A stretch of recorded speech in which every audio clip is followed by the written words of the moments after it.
Distinguished delegates, Mesdames et messieurs les représentantes et représentants, nous allons entamer notre séance de cet après-midi et allons enchaîner sur la séance de ce matin dans le cadre de laquelle nous avons examiné différents éléments du règlement des différents dans l'économie du numérique. Depuis 2 ans, les réunions se tiennent en ligne. Nous commencerons par entendre des institutions d'arbitrage, nous dire comment elles se sont adaptées à l'évolution des conditions et à ces procédures en ligne. Mais nous entendrons aussi des interventions sur les interrogatoires de témoins. Nous étudierons aussi l'évolution de la situation en Afrique, en Chine. Avant de donner la parole à notre premier intervenant afin qu'il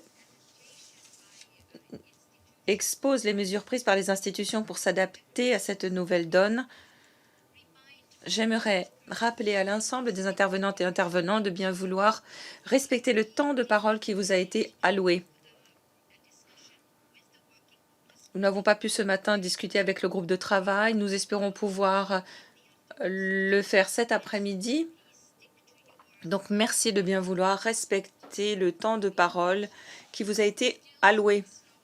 Sans pour autant vous précipiter, merci de parler lentement pour ne pas créer de difficultés pour l'interprétation. Sans plus attendre, je donne la parole à Kevin Nash, greffe adjoint du Centre d'arbitrage de Singapour. Il va nous dire ce qui a été fait à Singapour en ce qui concerne les outils numériques, les audiences hybrides, les échanges de documents et autres mesures prises pour s'adapter à cette nouvelle donne. Kevin, vous avez la parole. Thank you, Madam Secretary. Merci, Madame la Secrétaire. Bonjour de Singapour. Merci au secrétariat de la CNUTSI. C'est un plaisir de vous revoir tous et toutes. Pour commencer, une bonne nouvelle. Le règlement des différends dans l'économie du numérique fonctionne. Dans une certaine mesure, le média a modifié notre manière de percevoir les choses, mais le fait est que l'arbitrage est souple, est une option qui peut être adaptée. C'est une procédure rapide. Les parties décident de qui avec elles veulent travailler. Les voies d'appel sont confidentielles, limitées, et ces décisions sont exécutoires. Le problème est de rester fidèle à ces préceptes dans le monde du numérique. Comment les affaires sont généralement traitées, vues sous le prisme du Centre d'arbitrage de Singapour? Mais cela s'applique à toutes les autres institutions.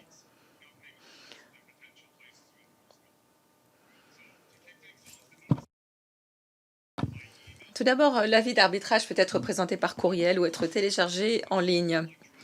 Il peut être envoyé par voie électronique sous réserve d'exigences de présentation physique chez le requérant, lequel peut aussi réagir électroniquement.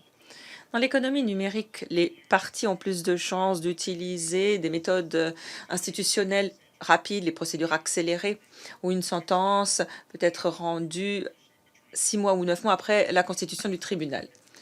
Nous tous, au sein du groupe, connaîtrons les procédures d'arbitrage accéléré de la CNUTSI. Notre institution, notre centre de Singapour, qui pourrait être administré en vertu des règles de la CNUTSI, les règles d'arbitrage accéléré de la CNUTSI, entre autres, peut avoir son secrétariat à distance et, comme la plupart des institutions, il dispose d'un système de gestion électronique des cas pour faciliter la gestion des affaires. L'automatisation est plus importante, ce qui permet davantage de cohérence et moins d'opacité. Au sein de notre institution, nous avons essayé d'être souples et de rendre le système plus simple d'utilisation. Nous avons aussi ajouté une boîte de discussion en direct qui s'est avérée très utile, notamment lorsque vous avez des parties concernant de multiples juridictions dans le monde. Après la présentation de la requête, le tribunal est nommé par les parties ou l'institution. L'arbitre n'a plus besoin d'être dans la région. La seule limitation, ce sont les fuseaux horaires en fonction de l'emplacement de l'arbitre, des témoins, des conseils, etc. Les dépenses sont aussi minimes, voire nulles. Notre pratique, je pense qu'elle rejoint celle des autres institutions sur les affaires de moindre valeur. Généralement, nous demandons aux arbitres s'ils sont d'accord de renoncer au voyage.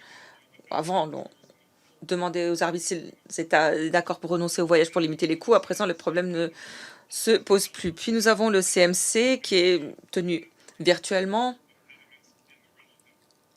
même si physiquement on pourrait toujours se retrouver. Les plaidoyers sont échangés comme les mémoires par voie électronique. Même chose pour les déclarations des témoins. Et nous n'avons pas de document A4. Sous réserve de la langue et des dispositions obligatoires, les parties peuvent accepter un protocole d'audition virtuel et tout se fait alors sur support virtuel. S'il y a arbitrage de notre institution, le projet de sentence est soumis pour examen, peut être approuvé ensuite. Nous commençons par envoyer une copie électronique, les originaux papiers suivants.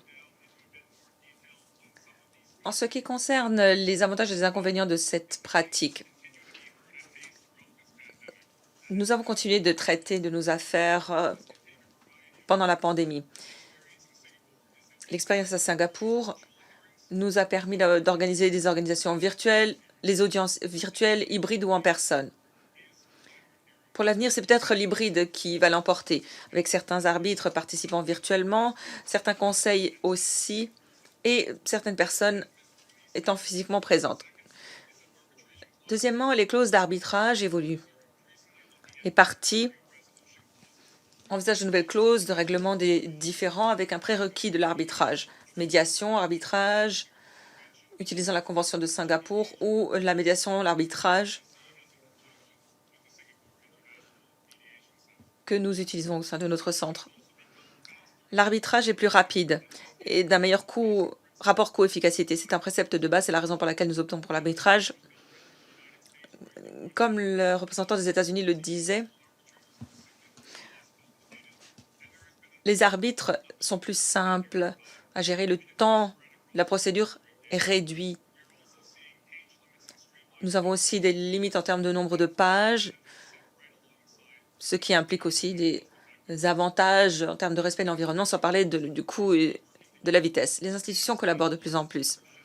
De nombreuses bourses ont été proposées et au SCSC et d'autres institutions ont publié une déclaration conjointe rappelant notre engagement à œuvrer de concert, ce qui devrait nous permettre de collaborer davantage. Les collègues ont déjà évoqué les questions épineuses de l'accès, de l'inégalité en termes d'accès technologique, procédures régulières, équité, cybersécurité, protection des données personnelles. J'aimerais revenir aux questions qui peuvent se poser en cas d'arbitrage institutionnel. Nous avons évoqué l'envoi des sentences. Ce n'est pas très simple si on prend simplement le domicile, le lieu d'exécution peut être différent. Le choix d'une audience en personne ou virtuelle peut être compliqué lorsque les règles institutionnelles sont silencieuses sur la question de savoir si le tribunal peut ou non déterminer le format du tribunal. En vertu des règles, les téléconférences, les vidéoconférences sont envisagées très clairement. Le représentant du Japon évoquait un problème d'inégalité en termes de surcharge d'informations. Dans nos arbitrages, nous constatons des audiences virtuelles très complexes et afin d'atténuer les effets, nous avons publié un guide de l'arbitrage à distance qui vise à fournir une liste de contrôles aisément accessible aux parties avant même l'organisation d'une audience virtuelle. Et puis, en ce qui concerne la tenue de l'audience même, au début de la Covid-19, l'on partait du principe que les audiences virtuelles ne seraient envisageables que pour les affaires de moindre valeur, peu complexes, parce que l'on avait le sentiment qu'il faudrait avoir les témoins face à nous. C'est important dans certains cas, mais au travers de ce qui a été fait par Maxwell Chambers, par exemple, on se rend compte que ces audiences virtuelles fonctionnent avec retransmission en direct,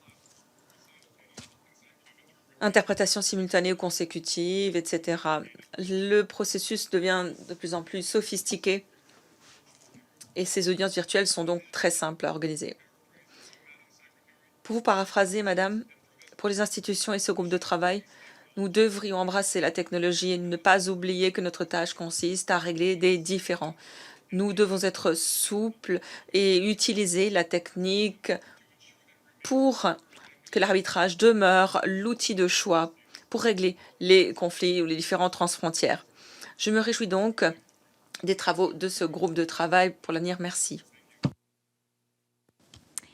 Thank you very much. Merci beaucoup, Kevin, pour cet exposé fort concis mais très détaillé de l'expérience de votre institution ces 2 dernières années.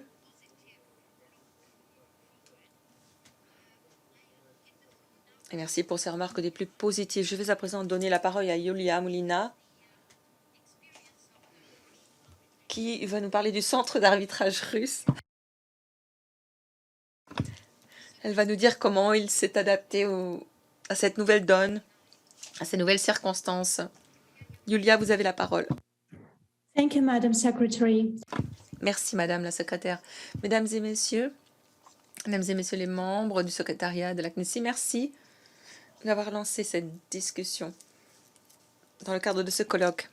Aujourd'hui, je mettrai l'accent sur la réponse institutionnelle du RSI et j'évoquerai la façon dont nous nous sommes adaptés en utilisant les outils en ligne pour améliorer l'efficacité de l'arbitrage. J'aimerais aussi attirer l'attention des représentants sur plusieurs questions en lien avec le règlement de ces différends dans l'économie numérique.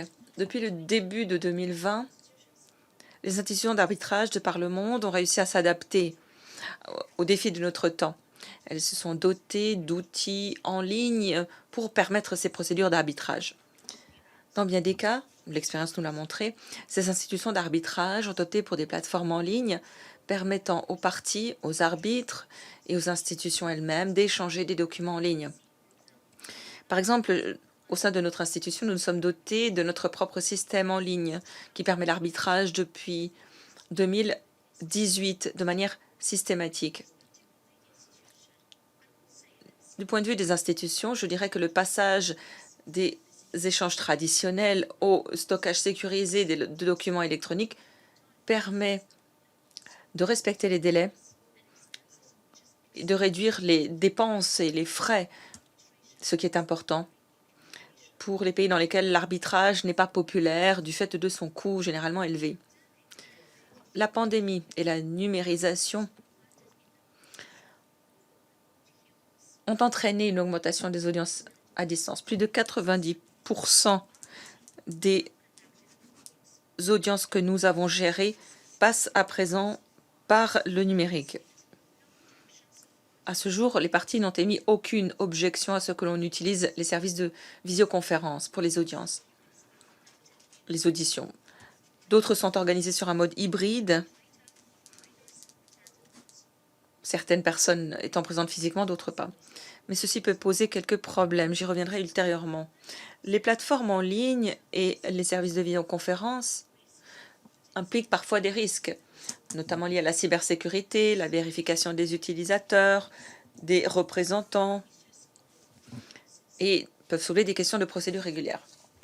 Cependant, à ce jour, nous n'avons pas été confrontés à de conséquences négatives. Les parties n'ont pas émis d'objection, n'ont pas contesté les sentences arbitrales pour les cas d'audition en ligne.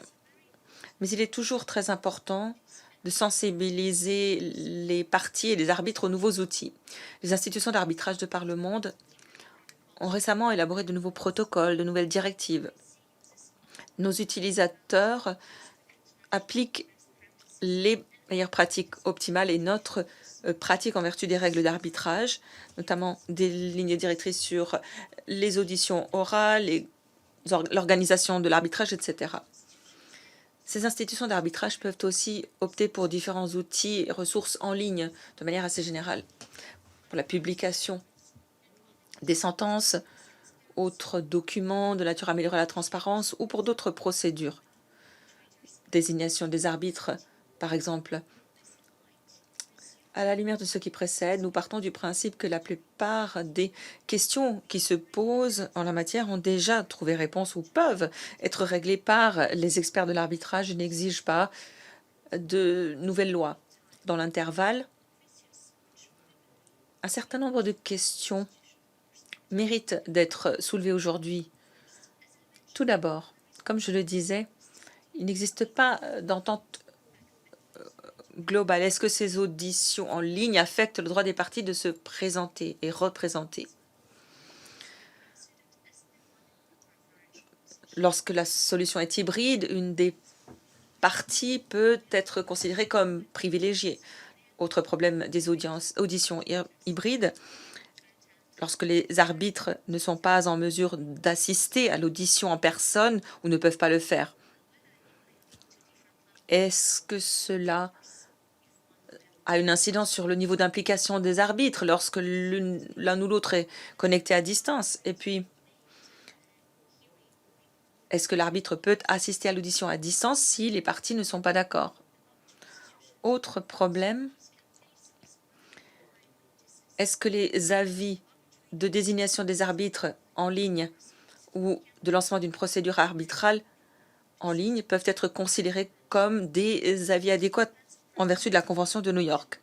Alors, tout dépend de la législation nationale et de la pratique qui existe dans les tribunaux nationaux. Parfois, il n'y a pas cohérence. Dans le cas de l'administration, la pratique varie. En ce qui concerne le stockage en copie papier des documents de l'affaire.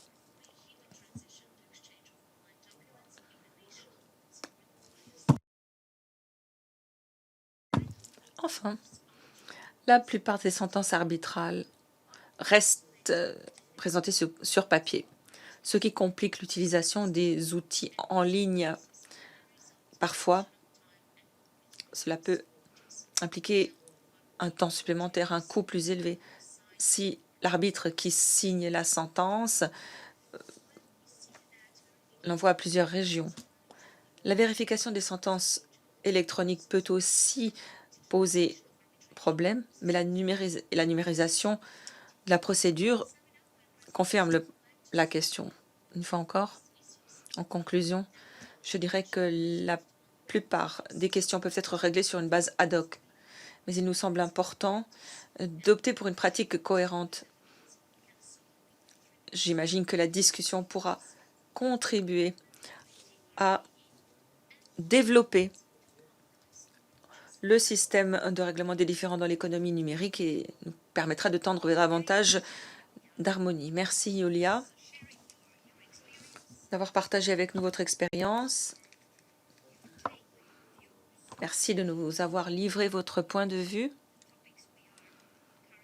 sur les questions à l'examen. Je vais à présent donner la parole à Dil Putkowski, de la Cour permanente d'arbitrage. Il va évoquer le rôle des autorités de désignation. Il va évoquer les situations dans lesquelles les États sont partis à l'arbitrage. Madame la secrétaire, Mesdames et Messieurs, l'arbitrage peut être affecté par la technologie de différentes manières. Tout d'abord, nous pouvons déployer la technique à l'appui des procédures d'arbitrage classiques. L'essentiel des procédures qui ont eu lieu à distance depuis 2 ans relève de cette catégorie. Deuxièmement, il y a l'automatisation de certaines étapes du processus de règlement. l'autorisation, par exemple, électronique des tribunaux, de consulter des documents, l'automatisation de certains éléments du processus décisionnel, demeurant cependant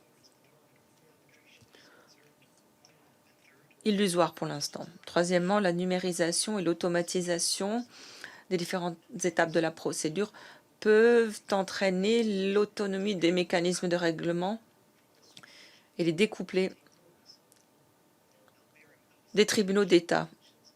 À la lumière de ces distinguos, j'aimerais évoquer notre expérience de ces 2 dernières années. Années qui se sont caractérisées par une accélération de cette technologie. Le dépôt électronique a explosé au travers de notre portail ou d'autres plateformes d'audition à distance ou hybrides qui sont devenues quasiment la norme.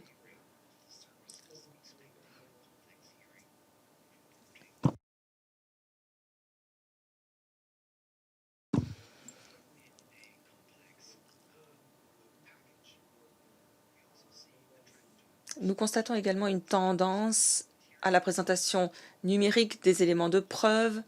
Nous avons beaucoup investi dans la création de canaux de communication et d'espaces de discussion pour permettre les débats entre nos équipes. Nous avons aussi mis l'accent sur la sécurité et les services sécurisés offerts par différentes plateformes. En dépit de nos inquiétudes initiales, nous n'avons pas été confrontés à des problèmes dans ce domaine. Le recours à la technique soulève des questions de formation, notamment au sein d'une institution telle que la nôtre qui sert des procédures de par le monde.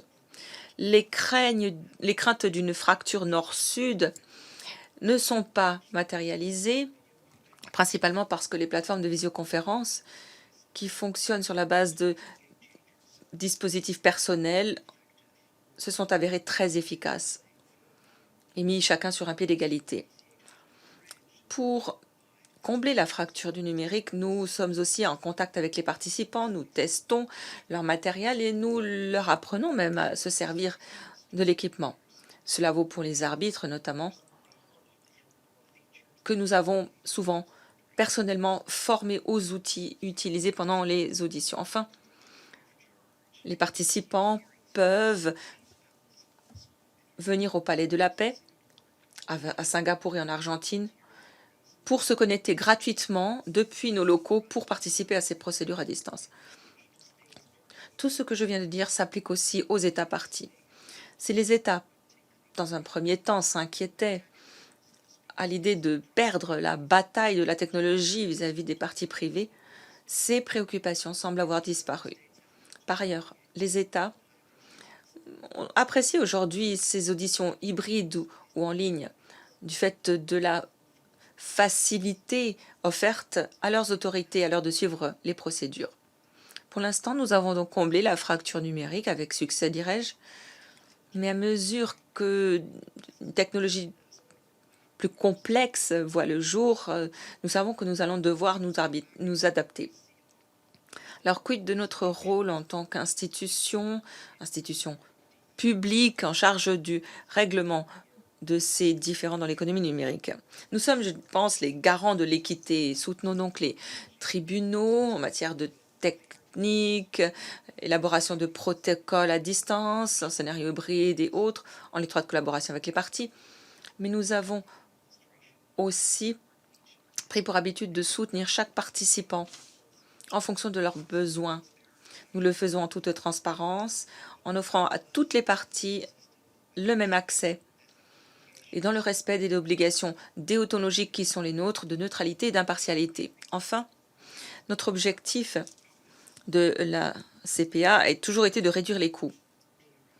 Comme nous l'avons dit, les auditions en ligne offrent une économie considérable. En tant qu'institution, nous avons investi dans du matériel de pointe, mis à disposition gratuitement aux parties ou moyennant une contribution limitée. Il en va de même des systèmes de présentation des documents et d'audition à distance.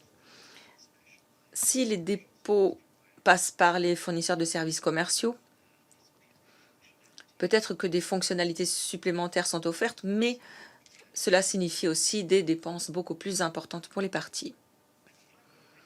Enfin, j'aimerais évoquer un autre élément de notre travail à la Cour en tant qu'autorité chargée de nomination. Depuis 2010, l'autorité responsable de la nomination peut nommer ou décharger un arbitre, nommer un autre arbitre, un arbitre de remplacement, se prononce sur les frais, les honoraires de l'arbitre et les nouveaux types de procédures, les arbitrages d'urgence sont venus accroître les pouvoirs de l'autorité investie du pouvoir de nomination, notamment trancher sur la question du seuil. Est-ce qu'une procédure spéciale s'applique? Est-ce que ces nouvelles questions se posent dans le milieu du numérique? Peut-être que oui. À l'avenir, l'autorité responsable de la nomination pourrait se voir demander de faire la police en ce qui concerne la frontière entre l'analogique et le numérique et dire que telle procédure ne respecte pas les normes d'équité, ce qui permettrait d'enclencher une révision. Cette autorité pourrait respecter les mêmes principes que ceux qui sous-tendent son actuel mandat en vertu des règles de la CNUTSI. Accès à la justice, exécution et respect des normes de déontologie, vérification d'éventuels abus lorsque l'intervention de la Cour est incertaine ou irréaliste. Alors, quel est le rôle de la CNUTSI? En temps voulu, la CNUTSI pourrait se voir demander d'étoffer le principe d'équité qui doit être respecté dans le cadre de ces procédures. La CNUTSI pourrait aussi trouver le moyen de confier à ces autorités, notamment le respect de ces principes. Je vous remercie pour votre attention. Merci beaucoup, Dirk, pour cet exposé fort édifiant. Merci d'avoir partagé avec nous votre expérience de ces 2 dernières années. J'aimerais à présent donner la parole à Rekan Raganchari. De votre expérience, qu'en est-il du traitement des preuves numériques? Cette question a été évoquée, mais nous ne sommes pas entrés dans le détail. Vous avez la parole, Reka. Je vous remercie. Mesdames et messieurs les représentants, c'est un honneur d'être parmi vous aujourd'hui. À Nayak, nous envisageons le centre de l'avenir comme un centre d'arbitrage pour la présentation de preuves numériques. Nous travaillons avec nos amis au sein de différentes institutions, notamment à New York, le CPR, le SIAC America ou encore le JAMS, par exemple. À l'avenir, il convient de tenir compte de la manière d'éviter tout doublon et d'améliorer l'efficience en servant de manière tenace en tant qu'institution, en étant gardien de l'état de droit et de l'efficacité. Nous devons assurer l'égalité de traitement et d'équité dans le cadre de l'utilisation des packs électroniques en incluant la présentation de preuves électroniques. La pandémie a eu une influence sur le règlement des différends. Ça a accéléré la nécessité de faire preuve de souplesse et d'utiliser les technologies. Lorsque nous examinons des preuves électroniques, il demeure des préoccupations quant à la confidentialité, la transparence et la divulgation. Je souhaite faire référence à ce qui a été soumis par le gouvernement japonais et le déséquilibre entre les parties utilisant des technologies avancées et les arbitres utilisant des technologies moins avancées. Cela nous amène à la question comment créer un pied d'égalité afin d'assurer l'égalité et l'équité à tous les points d'entrée. Ensuite, il se pose la question de savoir qui fournit des services. Lorsque nous présentons des preuves, s'agit-il de sous-traitants ou s'agit-il de l'institution d'arbitrage? Pour répondre à ces questions, on pourrait dire que ça dépend. Il faut s'assurer de faire preuve de souplesse. Deuxièmement, la confidentialité et la sécurité des preuves. Ici, nous pouvons envisager des protocoles de confidentialité lors du partage de preuves et les limites quant aux personnes ayant accès à ces preuves. Les protocoles de confidentialité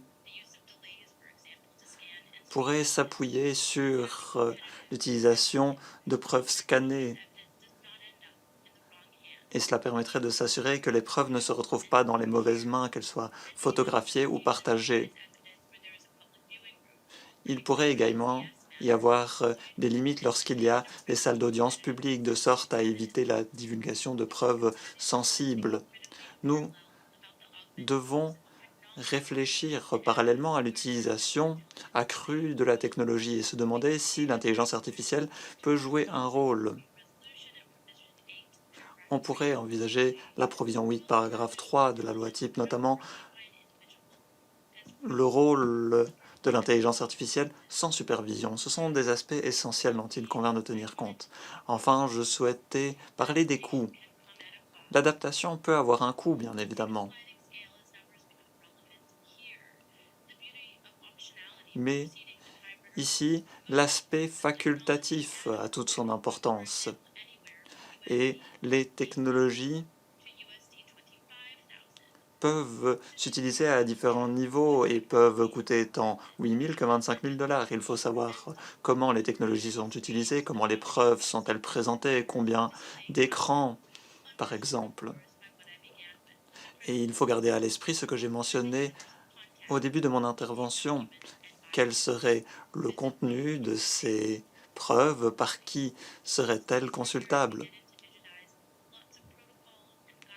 Au fil de l'évolution de la situation, nombre de protocoles seront nécessaires afin de dresser le cap futur. Je vous remercie. Merci beaucoup, Rika. Je prends note avec intérêt de votre référence concrète aux coûts impliqués. Je pense que c'est un important élément qu'il convient de garder à l'esprit. Nous allons maintenant donner la parole à Yasmine Lalou, afin qu'elle nous donne davantage d'informations sur l'étude de l'ICA sur les audiences physiques. Nous en avons parlé ce matin et nous écouterons avec grand intérêt ce que l'ICA a à dire quant aux conclusions trouvées. Merci, Madame la Secrétaire. Bonjour à tous, Madame la Secrétaire, Mesdames et Messieurs les représentants. En mon nom propre et au nom de mes collègues, souhaitons vous remercier de la possibilité qui nous est donnée de participer à ces débats et d'y contribuer. Je souhaiterais parler brièvement des principes fondateurs de notre projet avant de parler de ses principaux résultats. Ce qui a poussé à l'organisation du projet est bien évidemment la pandémie. Nous devions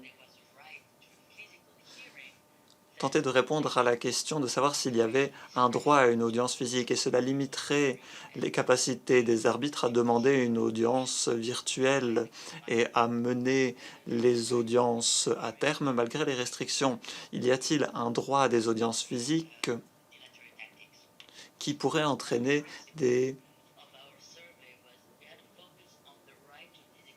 tactiques répréhensibles? Nous nous sommes intéressés à l'arbitrage et nous souhaitions présenter un tableau complet sur la base de la loi type qui existe depuis les années 1960. Nous devions préserver notre pertinence et nous avons lancé un appel à intéressés et nous avons ensuite reçu des rapports entre février et mai 2021. Nous devions assurer la rigueur afin d'assurer la cohérence et l'utilité. Enfin, nous devions assurer la diversité du point de vue des juridictions et des rapports. Nous avons pu consulter 80 rapports, y compris pour du droit civil. 40% des rapports provenaient de femmes. Nombre de rapports étaient élaborés par des personnes disposant d'un poste universitaire Et nous avons également reçu 10 rapports pour des États ayant moins de 10 millions d'habitants.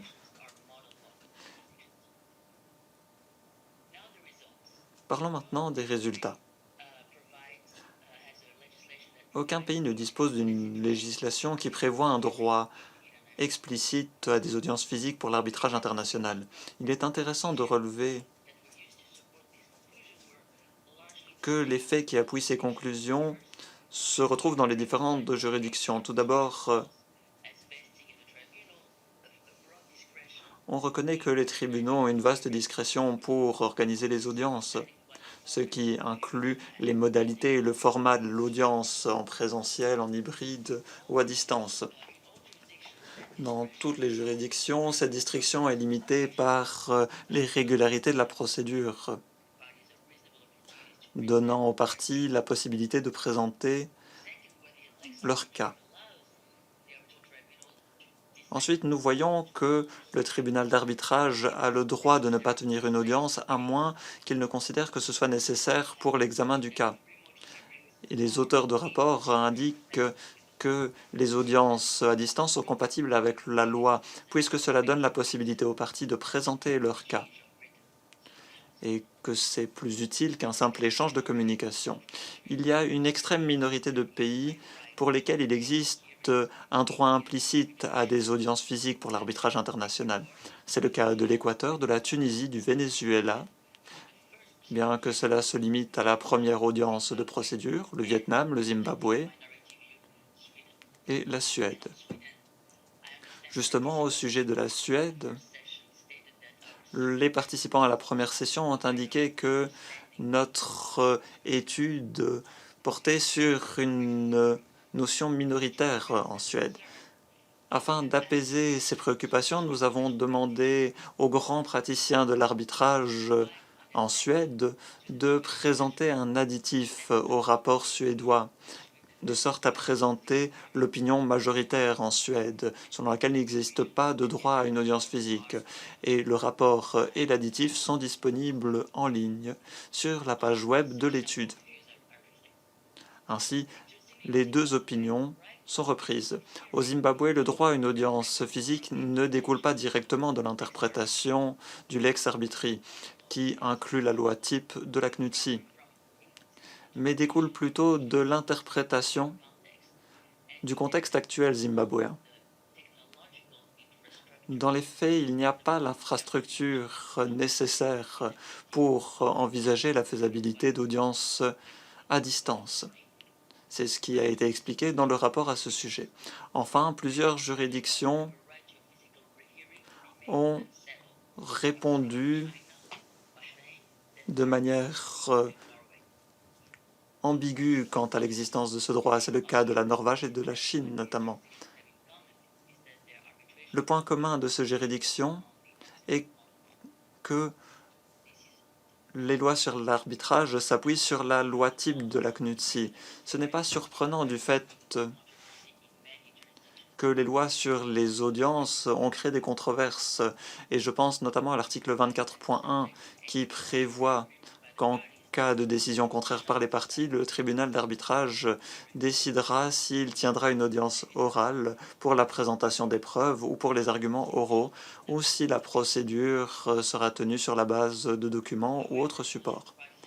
Toutefois, à moins que les parties ne soient convenues du fait qu'il n'y aurait pas d'audience, le tribunal d'arbitrage tiendra une audience à une certaine étape de la procédure si une partie en fait la demande.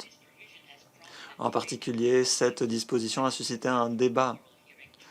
Le droit des parties à demander une audience se traduit-il en le droit à une audience physique? L'argument le plus fort en faveur de ce droit émane des règles pour les procédures civiles, où oral peut être synonyme de physique en présentiel.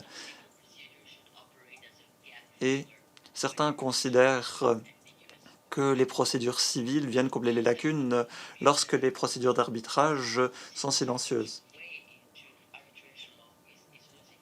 Toutefois, les arguments en faveur de l'application du droit civil perdent du terrain dans différentes juridictions. Les incertitudes répandues créées par l'article 24.1 de la loi type sont confirmées du fait que dans 2 cas, des différences mineures dans le texte ont été interprétées comme des preuves de l'exclusion du droit à une audience physique. Par exemple, en Hongrie, on a récemment retiré l'adjectif oral du texte de la loi d'arbitrage. Et en Thaïlande, la section 30, paragraphe 2 de la loi sur l'arbitrage dit à l'autorité plutôt que doit, indiquant que le tribunal n'est pas tenu de respecter la demande des parties à tenir une audience physique. À savoir si l'évolution de la situation appelle à de nouvelles normes, nous amène à dire qu'il serait possible de préciser l'article 24.2. Mais la question est également de savoir s'il est nécessaire d'exclure de manière universelle le droit à une audience physique, quel que soit le contexte local ou la situation spécifique des parties. Il semble que cela puisse ne pas être nécessaire. Et nous devons garder à l'esprit le cas du Zimbabwe où la modernisation de l'infrastructure représente un élément fondamental afin d'envisager la faisabilité des audiences en ligne. Et souhaitons-nous appliquer une telle approche au-delà de la pandémie? Peut-être. Mais c'est peut-être aux parties qu'il incombe de prendre une décision à ce sujet en fonction de leurs préférences et de voir s'ils préfèrent tenir une audience à distance ou une audience hybride. L'étude montre que le tribunal applique généralement l'accord trouvé entre les parties. Ces 2 dernières années ont montré qu'en dépit des meilleures technologies et en dépit de conseils pointus, les audiences en ligne ont fait l'objet d'abus, notamment en cas de grosses différences de fuseaux horaires, les audiences pouvant être organisées tard dans la nuit. Si nous décidons de préciser les choses, il convient d'indiquer que les dispositions relatives aux procédures régulières demeurent applicables et ne doivent pas être considérées automatiquement appliquées. Et si l'on regarde les réponses à l'étude, on voit que pour la majeure partie des juridictions, les demandes d'annulation ou les motifs de refus dépendent généralement des potentielles violations des procédures régulières lors de la tenue d'audiences à distance. Je vous remercie de votre attention, Madame la Secrétaire. Thank you very much, Yasmin, for your... Merci, Jasmine, de cet exposé intéressant. Je vous remercie d'avoir parlé des différentes études menées et d'avoir parlé de votre point de vue quant à l'évolution future potentielle, quant aux audiences à distance, ou plutôt au sujet du droit à des audiences physiques. Vous avez parlé de la question des fuseaux horaires et cela nous amène à notre prochain intervenant. Nous allons maintenant donner la parole à Sok Chon-Yon, qui est avec nous depuis Séoul. Il est donc très tard à Séoul ou très tôt, je ne sais pas. Il nous parlera des protocoles relatifs aux audiences en ligne. Il ne nous parlera pas seulement des protocoles que nous connaissons tous aujourd'hui, mais également d'autres pratiques existantes dans la région. Je vous en prie. Merci, Madame la Secrétaire. Mesdames et Messieurs les représentants, chers participants, c'est pour moi un plaisir de prendre la parole aujourd'hui. Je suis partenaire au sein d'une institution compétente en matière d'arbitrage international et je vous parlerai de mon expérience à ce sujet. Comme vous le savez,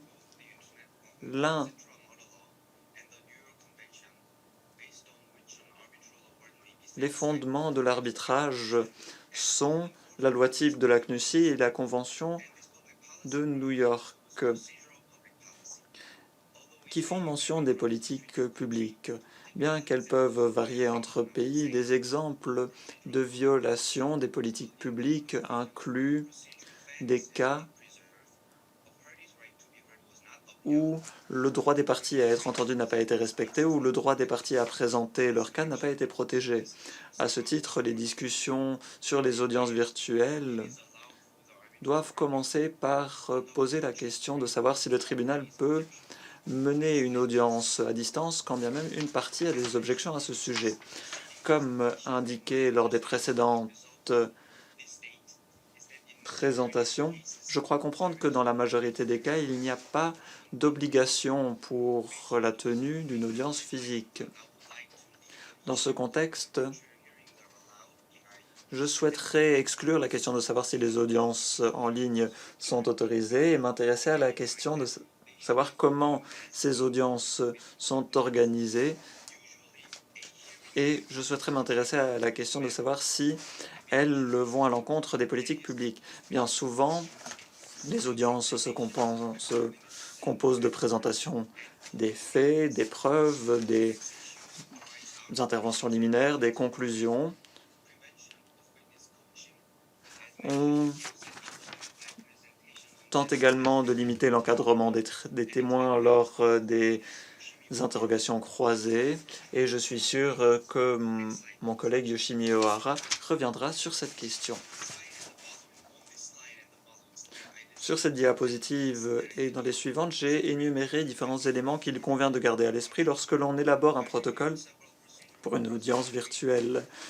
J'ai examiné plusieurs protocoles utilisés pour des cas d'arbitrage dans lesquels mon institution a été impliquée. Toutefois, les éléments présentés ne sont pas exhaustifs. Tout d'abord, les délais. Si les audiences virtuelles deviennent l'option par défaut, il ne sera pas nécessaire d'établir des dates butoirs. Toutefois, à l'heure actuelle, si les parties préfèrent une audience physique et envisagent les audiences à distance comme un dernier recours, il devrait y avoir une date butoir pour en faire la demande et les parties devraient décider des modalités de la tenue de l'option. Le protocole de Séoul prévoit un préavis de 72 heures, étant entendu qu'une partie de l'audience sera menée à distance. Ainsi, si une audience virtuelle complète est demandée, davantage de temps sera nécessaire. Ensuite, il faut tenir compte des différents fuseaux horaires.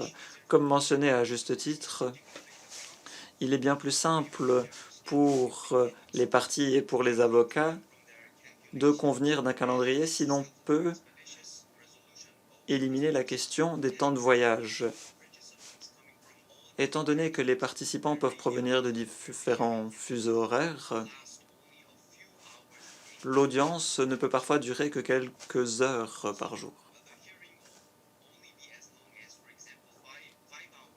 Par exemple, l'audience peut ne durer que 5 heures contre 7 à 8 heures pour une audience physique. Et si des participants participent depuis un autre fuseau horaire, cela peut devenir un véritable cauchemar. S'il s'agit d'une question complexe et que l'audience peut durer plusieurs semaines, dans le cas présent, l'audience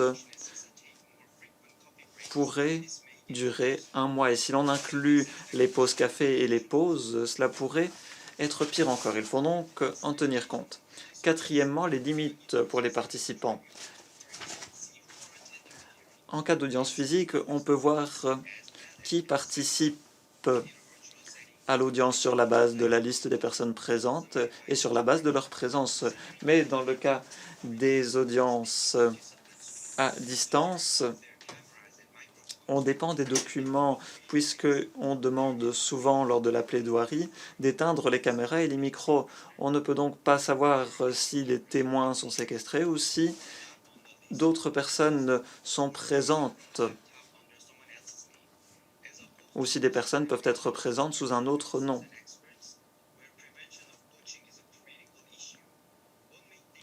Lors des interrogatoires croisés, c'est particulièrement important. On pourrait penser que ce n'est pas important lors des plaidoyers, des plaidoiries. Toutefois, il demeure la question de la séquestration. Ensuite, il y a la question des sous-salles. Chaque audience s'appuiera sur la possibilité d'utiliser des sous-salles lors des pauses notamment. En ligne, le prestataire de services devrait créer des sous-salles distinctes des salles principales en limitant l'accès de sorte à ce qu'aucune personne non autorisée ne puisse rejoindre ces salles. Il y a ensuite la question de la transcription. Grâce au développement des plateformes en ligne, l'enregistrement des audiences est possible à un coût presque nul, si ce n'est les coûts de certification. Et c'est quelque chose d'utilisé très fréquemment. Dans certaines circonstances, on peut se demander si les services de greffe sont toujours nécessaires. Mais étant donné l'importance de la transcription en temps réel, notamment pour les interprètes, c'est une question à laquelle on peut répondre facilement. Sixièmement, la présentation des preuves. C'était déjà quelque chose d'utilisé avant la COVID, mais n'était pas utilisé de manière fréquente, étant donné les coûts, notamment ceux liés aux grands écrans. Il est bien plus simple de présenter des preuves en ligne, et lors des audiences en ligne, aucune partie n'a présenté les preuves sur l'écran. Il devrait donc y avoir un lieu de stockage en ligne où les parties peuvent présenter les différents documents. Pour gagner du temps, je passerai le dernier élément et je passerai à la diapositive suivante. Voilà ici un extrait du protocole de Séoul sur les visioconférences qui porte sur différents aspects des audiences en ligne. On voit tout d'abord une prescription selon laquelle les parties devraient pouvoir présenter leurs arguments de manière aussi vivante qu'en audience physique. Il y a ensuite la question du fait qu'en raison de l'écart numérique, certaines parties pourraient être réticentes face à une audience en ligne. Comme mentionné ce matin, étant donné les coûts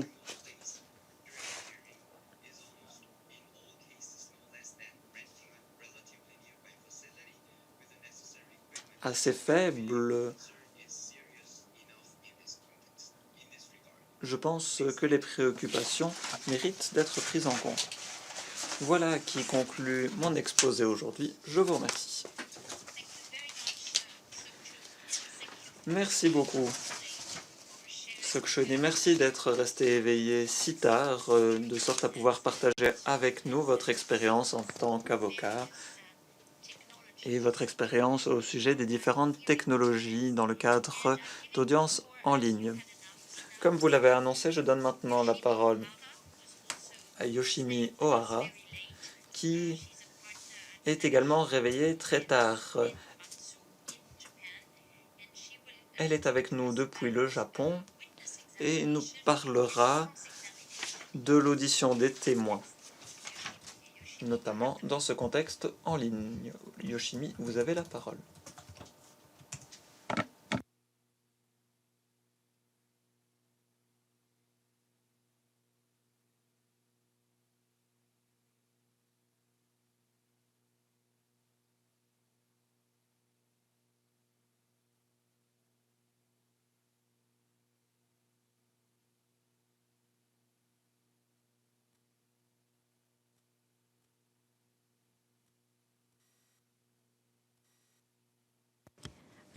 We're being Il semble que les technologies nous trahissent une fois encore. Nous ne trouvons pas sur le cyberespace Yoshimi Ohara. Je vais donc demander à Ijeoma Ononogbu du Nigeria de nous présenter l'évolution de la situation dans la région africaine en ce qui concerne l'utilisation des technologies pour le règlement des différends. Ijeoma, êtes-vous connecté? Oui, très bien, je vous remercie. Merci d'intervenir sur un bref préavis. Je vous remercie. Merci de me donner la parole. Mesdames et messieurs les représentants, c'est un plaisir d'être parmi vous aujourd'hui. L'Afrique est un continent rassemblant 54 pays. En dépit des lois divergentes, nous comptons également une loi harmonisée.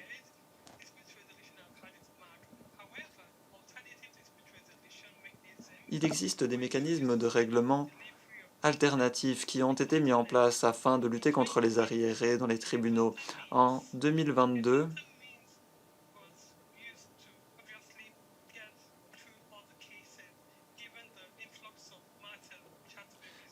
étant donné les arriérés majeurs, nous avons eu recours aux audiences numériques. Et cela nous a permis de faire preuve de davantage de souplesse vis-à-vis des systèmes traditionnels. L'Afrique œuvre à tirer parti de ces technologies. Et l'Afrique souhaite tirer parti de la quatrième révolution, la révolution du numérique. Selon un récent rapport, l'Afrique a connu le développement le plus rapide au monde du large bande. On note également la connexion au développement le plus rapide. L'Afrique est-elle donc prête pour l'ère du numérique? La réponse est oui. Pour pouvoir avancer, nous avons besoin d'Internet. Et nous voyons que les résultats de l'Afrique sont relativement bons. Toutefois, le reste du monde a de l'avance sur le continent africain. L'Afrique, comme je l'ai dit, compte 54 pays.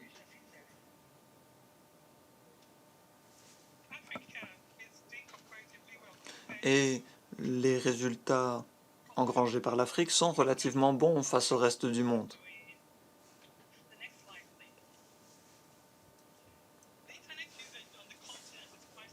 L'utilisation d'Internet sur le continent est considérable. On voit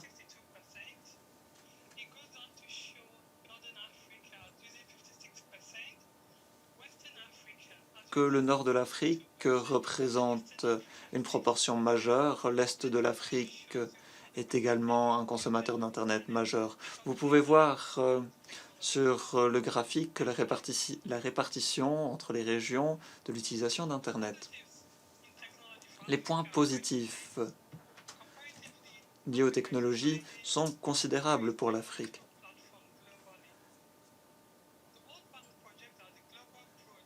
Les estimations de la Banque mondiale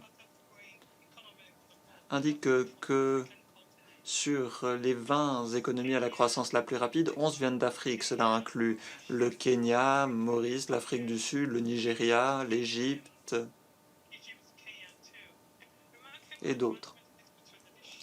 Des progrès remarquables ont été réalisés pour le règlement des différends et les marchés africains ont pu s'ouvrir grâce à l'accord de libre-échange continental.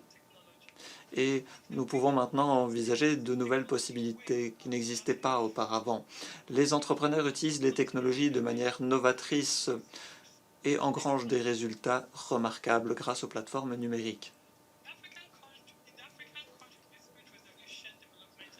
En ce qui concerne le nombre croissant de règlements des différends, on peut voir des progrès remarquables. Les pays qui figurent à l'écran ont reconnu l'importance des technologies en tant que moteur de développement économique. Dans certains cas, les affaires ont duré des années. C'est notamment le cas d'affaires d'ordre foncier qui ont duré 10-15 ans. Mais grâce aux mécanismes de règlement alternatifs, nous voyons les choses changer et nous voyons que les tribunaux peuvent accélérer les procédures et accélérer le règlement des différends. Nous pouvons prendre l'exemple de l'Égypte qui dispose d'un système électronique pour l'introduction de procès civils. Grâce à la pandémie, le nombre de procès a augmenté, notamment en s'appuyant sur des moyens électroniques. On peut également prendre l'exemple du Kenya qui est en ligne de front du développement du numérique. Des tribunaux numériques ont été créés afin de pouvoir régler des différends en des laps de temps très courts. Et je souhaite d'ailleurs saluer la population et le gouvernement kényan de leurs travaux. On peut également prendre l'exemple de la Tanzanie. Auparavant, il fallait suivre les différentes affaires de manière individuelle et physique. Ce qui était une difficulté étant donné la situation sur le continent. On pourrait également prendre l'exemple de la Tunisie, qui dispose d'une stratégie nationale sur l'intelligence artificielle, qui inclut des mécanismes de règlement des différends ainsi que des aspects liés à la santé.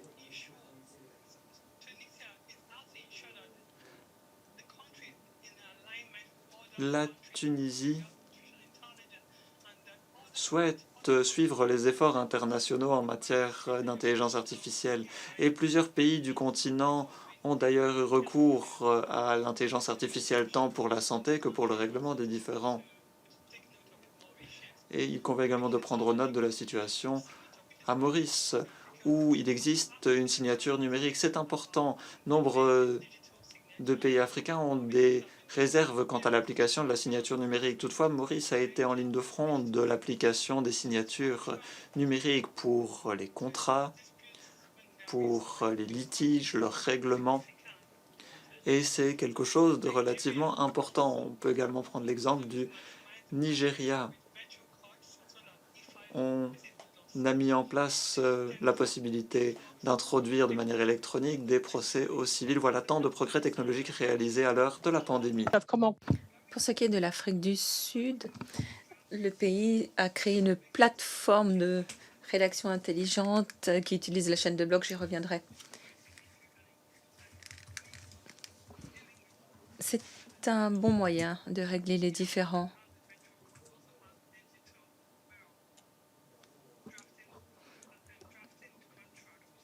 Les contrats peuvent être établis virtuellement par le biais de cette plateforme, par exemple, grâce à la chaîne de blocs.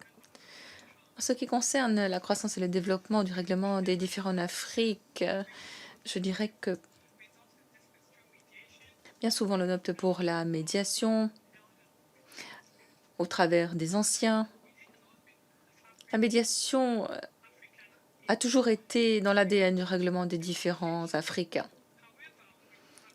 Cependant, avec l'arbitrage, par exemple, en cas de différends commerciaux, il s'applique depuis toujours.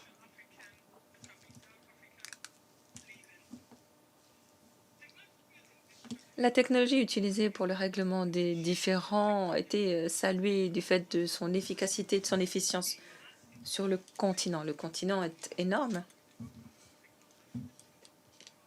mais grâce à la technologie, les différends peuvent être réglés plus simplement, plus rapidement et plus efficacement entre les pays. Adoption des solutions numérisées. L'Afrique adopte rapidement ces solutions parce qu'elle en a besoin. La pandémie a été comme un tremplin pour passer au niveau supérieur. En Afrique de l'Est, au Kenya, en Ouganda, la technologie mobile a beaucoup été utilisée. C'est un outil très efficace. L'Inde, le Brésil, par exemple, se sont inspirés de ce qui a été fait en Afrique de l'Est pour ce qui est des transferts d'argent. L'Afrique, de fait, n'a pas eu à franchir toutes les étapes du processus. Elle a fait réellement un bond en avant dans ce domaine.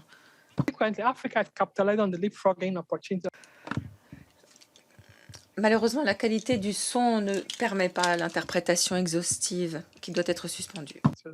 Next slide, please. With regard to digitalized ways of solutions, ways of resolving disputes, artificial intelligence is playing a very phenomenal role. The African Union created the African Group on Artificial Intelligence, which has developed a unified AI strategy across the continent. Like I earlier said, Tunisia has its own AI strategy, which is peculiar to Tunisia.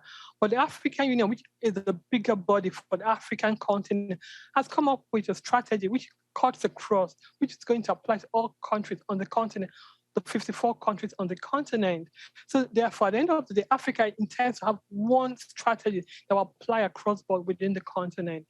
The next matter to explore with regards to digitalized solution is the legal technology. In the West, the digital technologies, the legal technologies are quite advanced. Africa is making a catch-up in the sense that she's supporting e-disclosures, electronic filing, like I earlier stated. Africa is keen to support technology and making sure this matters, most matters when it comes to dispute resolution, are resolved speedily. And you can only get this through technology. So they're trying to create an access to law as well as access to justice. With electronic e-disclosure being introduced into the continent, which is still at its fundamental stage, the intention is to make sure it's able to galvanize the continent together so that documents can be reviewed easily and speedily. Are there challenges? Yeah, there are challenges, which I'll talk about at some point now. Blockchain is also a very important aspect which helps with digital payment infrastructure, digital tracing, and trade facilitation and solution. Blockchain is really important because of the importance of digital payment, the importance of making payment when you seek for solutions. Are there challenges to these digitalized solutions? Yeah, there are challenges. One of the biggest challenges, infrastructure. That's one of the biggest challenges on the continent. However, given the number of youths on the continent is keen to maximize the pandemic as well as maximize its numbers. Africa has got the numbers on its side. We have over 40 million young people who are hungry to maximize the digital revolution going on globally, which includes both the healthcare sector, the dispute resolution sector, just so many of the aspects of human existence. And these youngsters are keen to make sure that Africa benefits from the fourth revolution because she missed out on the first revolution, second on the third revolution. The next slide, please. Reasons for online platforms and dispute resolution. Consumers have resorted to expressing their grievances through social and print media. Therefore, it's important that the platform to resolve the dispute. Thankfully, some countries like Nigeria, Ghana, Kenya, Tanzania have all set up, Egypt inclusive, have all set up digital online court, virtual court to resolve the dispute speedily. So it doesn't linger on, so it doesn't have to go to the physical courts. There are no legislations available for the regulation of online generated disputes online. However, some countries are currently in discussion on curbing cyber generated complaints and disputes. Kayemu Limited set up buyer protection mechanisms to resolve online complaints and disputes from consumers who use their platform, which is also a very good way of resolving disputes. That's an online dispute resolution platform. Next slide, please.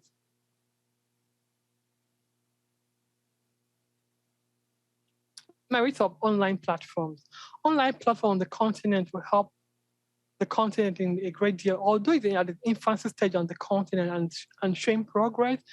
But however, it's important that Africans who are hungry for technology maximize, which they're actually doing at the moment, which is quite impressive. Technology today has become an important factor in economic growth and development of countries, whether it's the Asian world or the Western world or Africa, anywhere. Technology is important and it's making life a lot easier and simpler. Digital platforms for the resolution of disputes will be successful on the continent with an improved access to justice, opportunities for handling small claims, and the resolution of e-commerce disputes. Next slide, please. The future of online dispute resolution on the African continent. Is there a future on the continent? There's a massive future of online dispute resolution on the continent. The timeless motto of dispute resolution is prevention is better than cure. Africa as a continent is keen to prevent disputes as well as resolve the disputes in a timely manner. Africa, with its huge market and resourcefulness, is predictably the next big thing in the use of technology in dispute resolution. The possibility of the EU ADR directive is most likely to filter into Africa with a tailoring of legislation to fit the African continent. It's important because Africa is unable to use exactly what the EU ADR directive stipulates because Africa's setup is quite different from the EU setup. Therefore, Africans are keen to have its own way of resolving disputes that suits the terrain. Then lastly, innovative ideas such as the resolution of disputes online has its place with huge potential on the continent, given the number of small claim cases seen annually on the continent. Once again, I say, is Africa ready for the digital era? Yes, Africa is ready. Is Africa equipped? No, she's not necessarily equipped as much as possible. Has she got a future? Yes, she's got a bright future with regards to the digital world. And online dispute resolution going to strive on the continent? Yes, it's going to strive massively on the continent. Thank you.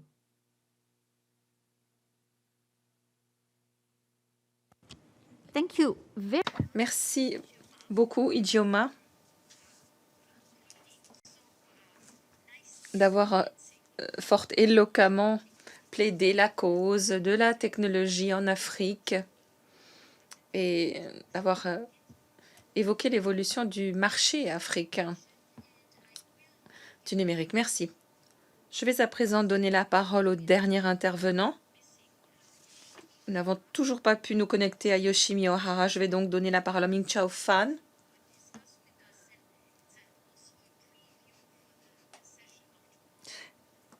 qui va évoquer l'évolution de la situation en Chine pour donner un avant-goût de ce dont nous parlerons demain. Il nous parlera de l'intelligence artificielle dans le règlement des différents. Ming-Chao, vous avez la parole. Monsieur Ming-Chao Fan va s'exprimer en chinois. Merci.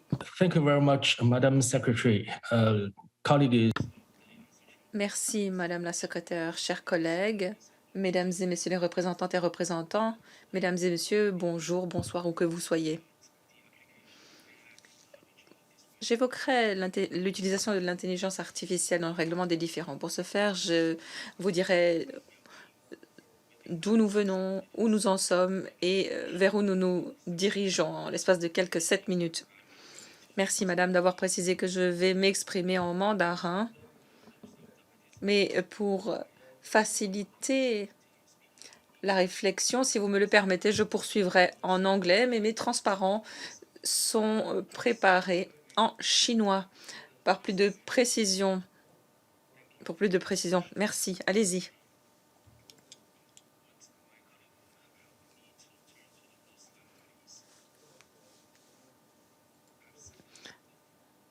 Transparent suivant.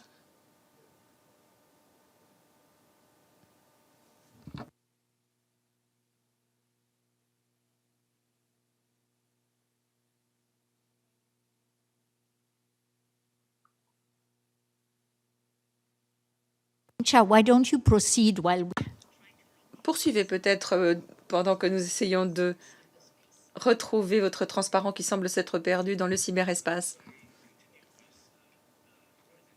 Je vais donc poursuivre mon exposé.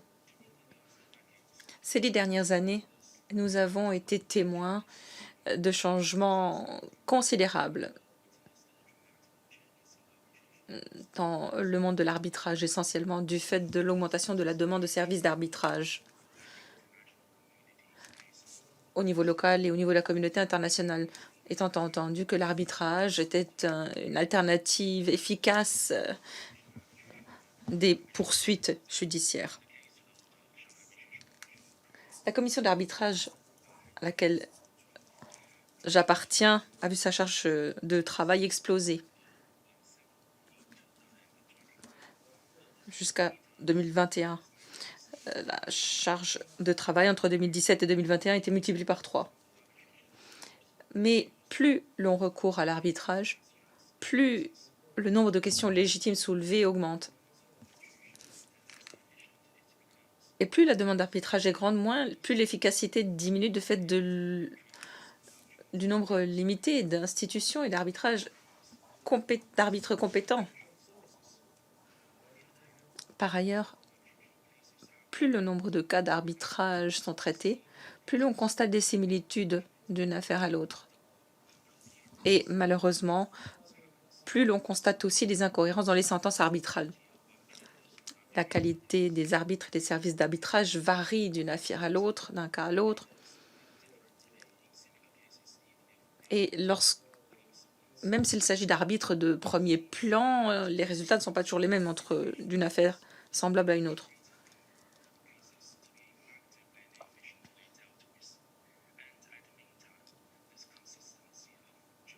nous devons tendre vers davantage de cohérence dans les sentences. Transparent suivant. Si je prends l'intelligence artificielle au sein du système judiciaire, des tribunaux intelligents comme on les a appelés, nous constatons 3 phases entre les procédures.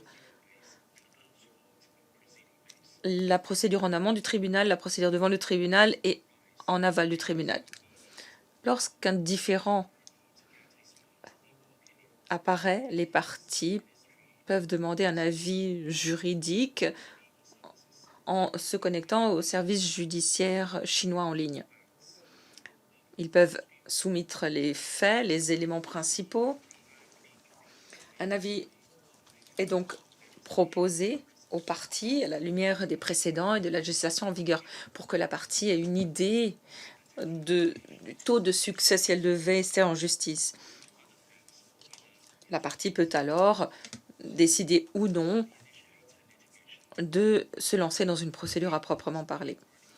Si la partie décide d'opter pour une procédure, elle peut saisir un tribunal en ligne. L'avis d'acceptation de l'affaire est produit en un clic.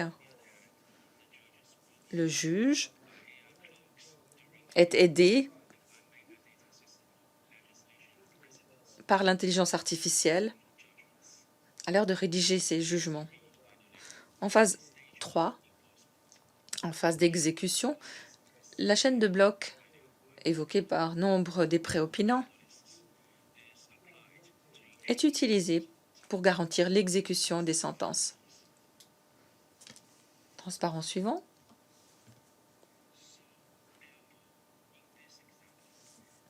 Ici, l'efficacité s'est trouvée améliorée pour les parties, pour les juges et au plan de l'exécution grâce à l'intelligence artificielle. J'ai ici indiqué certains des avantages principaux du système et de l'utilisation de l'intelligence artificielle tout au long de la procédure. Transparent suivant. It should be noted that AI Il convient de noter que l'intelligence artificielle semble jouer un rôle moindre dans les affaires plus complexes où des juges humains interviennent du fait de la complexité des affaires, parce que des considérations culturelles ou historiques entrent en ligne de compte qui ne peuvent pas être dûment prises en compte par les algorithmes.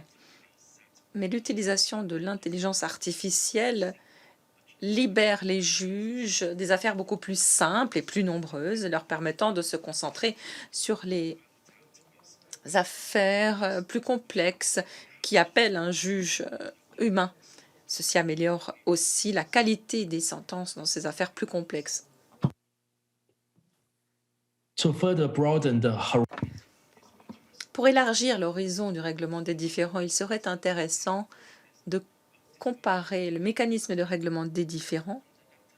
À gauche, vous avez la négociation qui n'exige pas la participation d'une tierce partie, alors qu'à droite, vous avez les procédures judiciaires qui exigent les tierces parties les plus puissantes.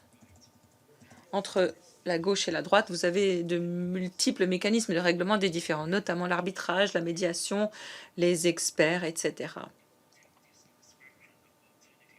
Si l'on prend tous ces mécanismes alternatifs de règlement des différends, que l'on y ajoute l'intelligence artificielle en ordonnée, il n'y a aucune raison pour que cette intelligence artificielle ne soit pas utile tant que le point d'intersection entre l'arbitrage et l'intelligence artificielle soit clairement identifié, théoriquement au moins.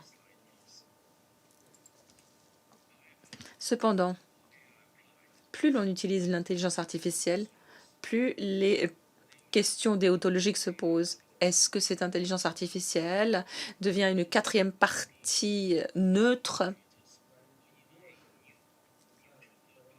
voire une nouvelle tierce partie neutre appelé à remplacer l'arbitre humain. C'est difficile à prédire, mais avant que l'on puisse remplacer les arbitres humains, 3 étapes devront être franchies.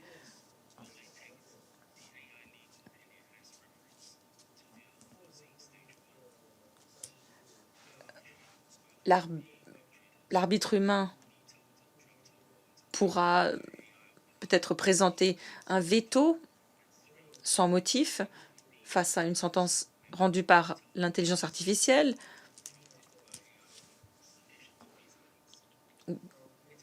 Il pourrait aussi le faire en cas de sentence en motivant la décision. Les avantages et les inconvénients de l'intelligence artificielle devront être mesurés et une législation très claire devra être adoptée pour faire face à ces préoccupations avant que l'on puisse envisager d'être remplacé par des arbitres artificiels.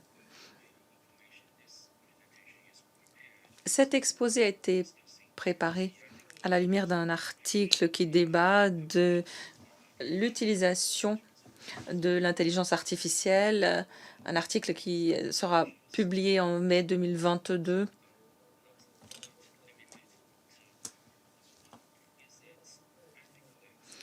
L'on se demande s'il est déontologiquement possible d'utiliser uniquement l'intelligence artificielle dans les affaires simples. Quid du niveau de transparence dont nous avons besoin, étant donné les raisonnements propres à l'intelligence artificielle? Troisièmement, comment définir le biais, le préjugé? Quels sont les préjugés à éviter lorsque l'on forme l'intelligence artificielle? Et quatrièmement, comment faire en sorte que l'on rende des comptes de ces décisions prises par le biais de l'intelligence artificielle? Merci pour votre attention. Je souhaite à l'ensemble des participants et participantes à ce colloque les pleins succès et une discussion fructueuse. Merci. Back to you, Anna. Thank you.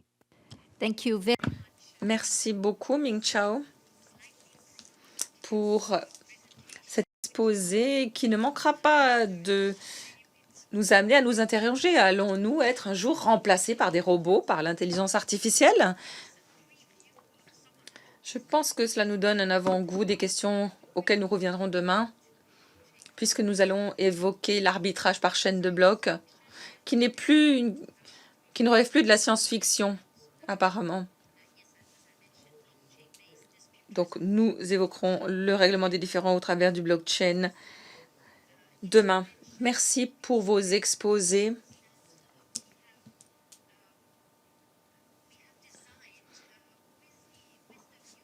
L'idée était de nous pencher sur ce qui se fait actuellement, comment la situation a évolué dans différentes régions du monde,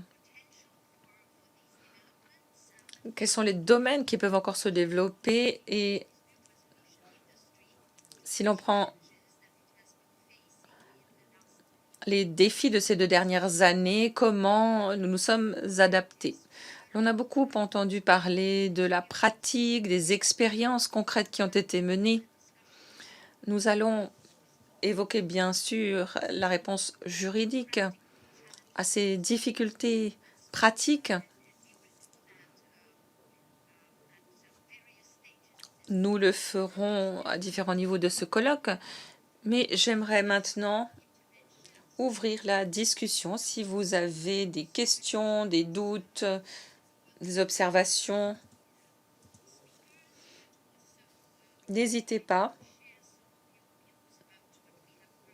Si vous voulez aussi réagir à ce que l'on a entendu, vous pourrez le faire.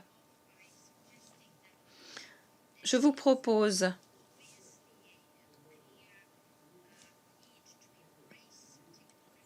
tout d'abord de dire que, à mon sens, nous devons embrasser la technologie qui est directement liée au règlement des différends.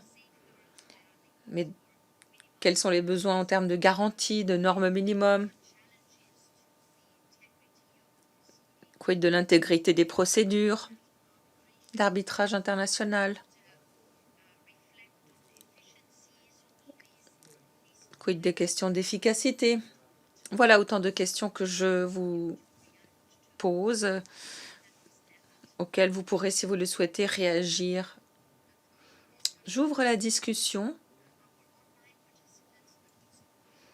Les intervenants en ligne et dans la salle peuvent prendre la parole. Le débat est ouvert.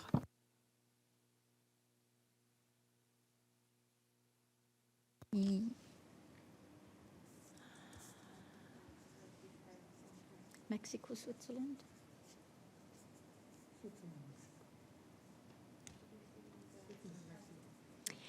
All right, so I'm going to give. Je vais donner la parole à un participant en ligne de l'IGLIP, le département de la justice de Hong Kong et son centre de recherche chargé d'étudier les règlements des différents en ligne. Michael Fang, vous avez la parole.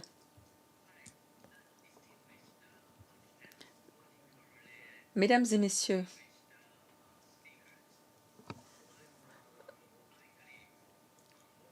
je viens donc de l'IGLIP.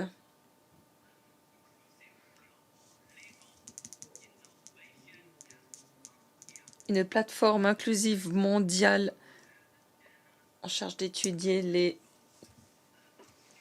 règlements des différents en ligne.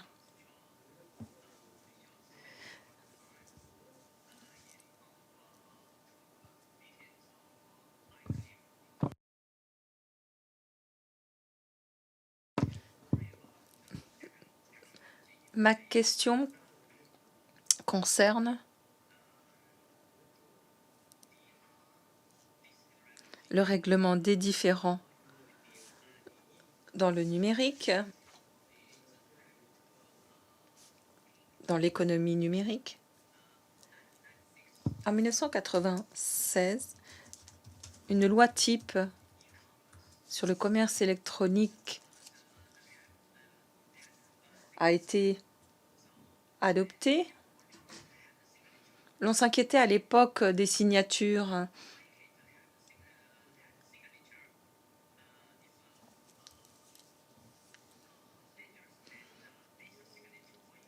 et malheureusement, la qualité du son ne permet pas la poursuite d'une interprétation exhaustive. L'interprétation est donc suspendue. The bankruptcy because the forged signature.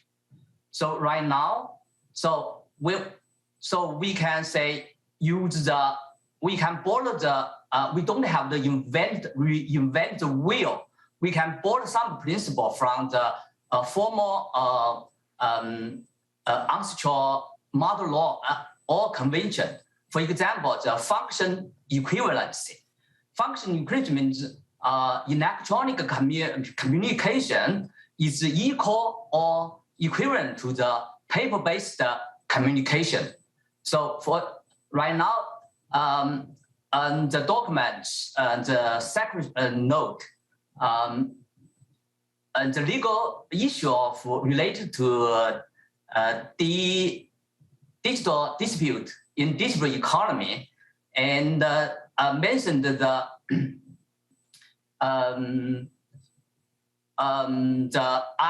ICOD, and ICOD means International Council of ODR, and the National Center for Dispute Resolution. Their standards, the standards can address the worry about the dual process and accountability. For example, they talk about they quoted the ancestral tech notes on OTR. So the offline and the offline and the offline supposed to have same standard. Why? Because their offline and online context apply the function equivalent. As long as they have the same function equivalent, you have applied. Even in China, the Guangzhou Internet Court used the function equivalent principle. When the vice president of gift practitioner.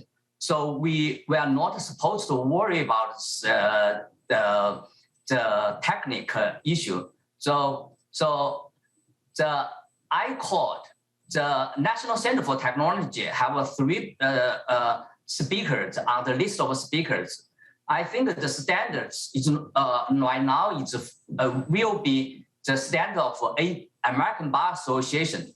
I make it simple. The standard, they use the keywords. We are not supposed to use the complicated legal terminology or technical terminology. My last sentence make it simple. The standard I found on the ICOD and the National Center for Technology Dispute. They use the keywords. I can summarize. Use the IC fast. I means ODI is very fast. I means keywords is impartial. S is security. E is efficient, effective. F is fair. A is accountability. S, once again, security. T is transparent. So this kind of standard can apply to the application of technology in digital resolution in digital economy. Thank you so much for your attention. Thank you very much. Merci beaucoup, Michael. Merci de nous avoir rappelé qu'il n'était pas nécessaire de réinventer la roue. Il existe déjà des normes bien connues de ceux qui connaissent le travail de la CNUTSI sur le commerce électronique qui porte sur la neutralité technologique. Nous en avons fait mention ce matin. Il y a également question de non-discrimination lors de l'utilisation des médias électroniques, des documents électroniques. Bien évidemment, tout cela s'appuie sur les équivalents fonctionnels.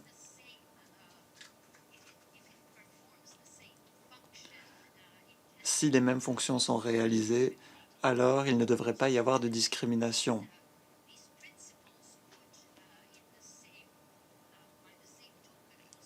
À ce titre, les mêmes normes pourraient donc s'appliquer au règlement des différends dans l'économie numérique. De la même manière que les normes sur le commerce électronique s'appliquent aux transactions électroniques. Merci de l'avoir mentionné et nous garderons à l'esprit, ou plutôt nous tenterons de revenir sur l'acronyme que vous avez mentionné. Nous ne l'avons pas pu en prendre note, mais vous avez raison d'affirmer que certaines normes s'appliquent et en ligne et hors ligne. Je vous remercie. Je donne maintenant à le représentant de la Suisse qui est dans la salle, Michael Schneider. Vous avez la parole. Merci, Madame la Secrétaire. Je me dois tout d'abord de féliciter et remercier le secrétariat. Je vous remercie d'avoir préparé des exposés très vastes et enrichissants. Je pense que cela nous donne d'excellentes bases de discussion au sein du groupe de travail. Groupe de travail qui devra extraire la substance de cette vaste quantité d'informations et présenter un avis à la Commission sur ce qu'il est possible de faire dans le secteur. Les informations dont nous disposons sont extrêmement diverses et complexes. La prochaine étape sera pour le groupe de travail d'envisager la possibilité de prendre des mesures concrètes au niveau de la Commission. Je ne sais pas encore si les débats du groupe de travail devraient avoir lieu ou si vous souhaitez d'abord entendre davantage d'avis au sujet de ce qui a été mentionné aujourd'hui. Souhaitez-vous accroître la diversité et le caractère complexe des informations reçues ou souhaitez-vous que nous entamions la discussion sur les enseignements que peut tirer le groupe de travail de ces informations si diverses et si complexes? C'est une question que je vous pose, Madame la Secrétaire. Merci beaucoup de cette question.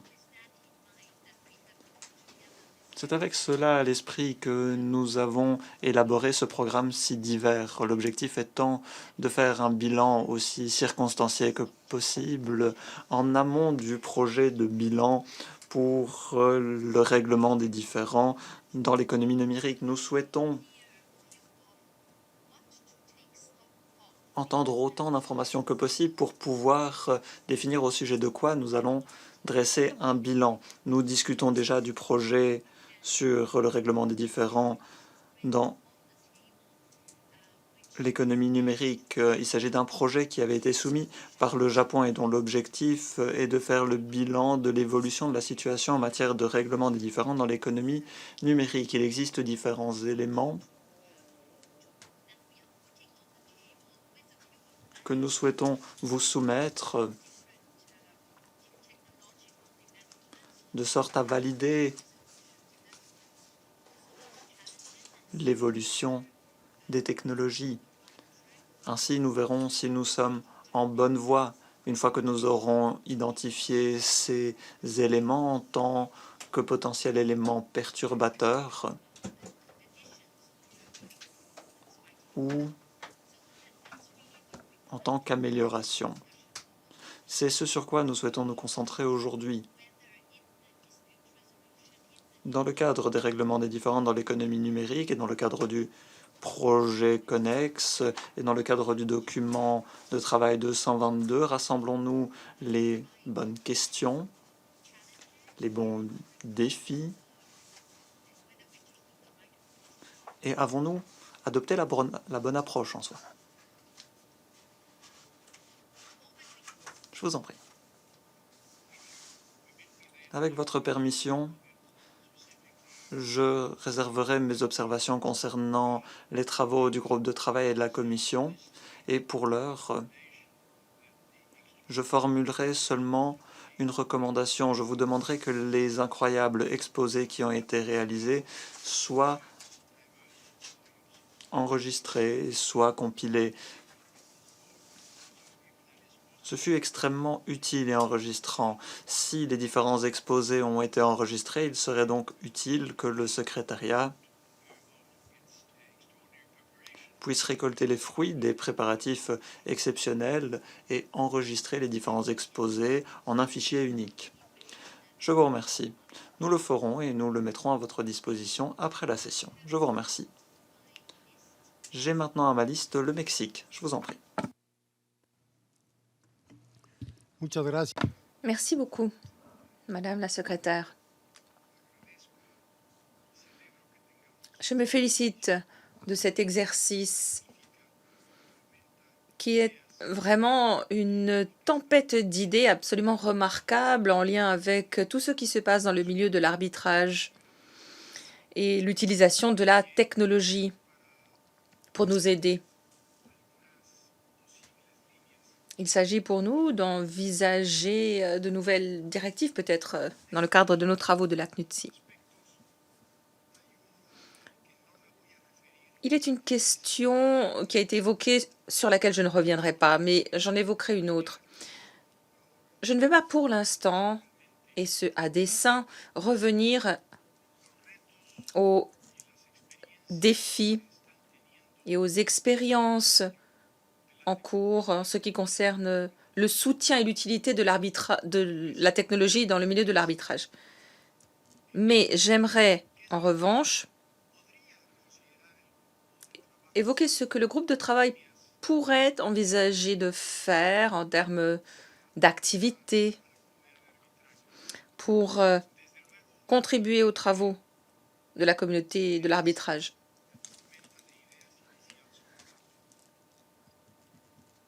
Juste pour lancer la réflexion.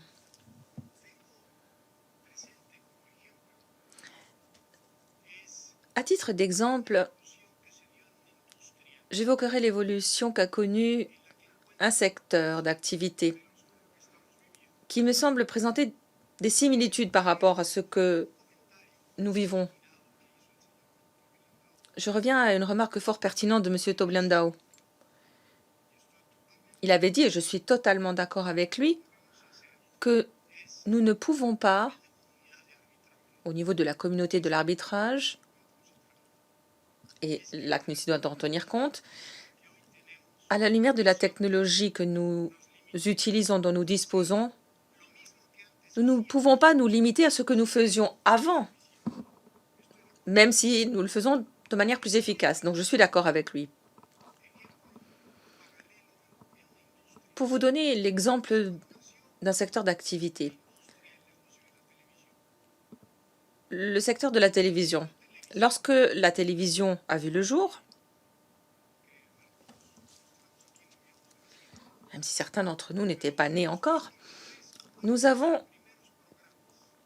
vu comment étaient les premiers programmes. Ces premiers programmes de télé étaient des programmes de radio auxquels on avait ajouté une image des participants. En utilisant une nouvelle technologie, on faisait en fait comme à la radio, image en plus. Alors ne l'oublions pas. Lorsque l'on envisage la marche à suivre pour l'arbitrage, je pense que la pratique de l'arbitrage, à la lumière de l'évolution actuelle,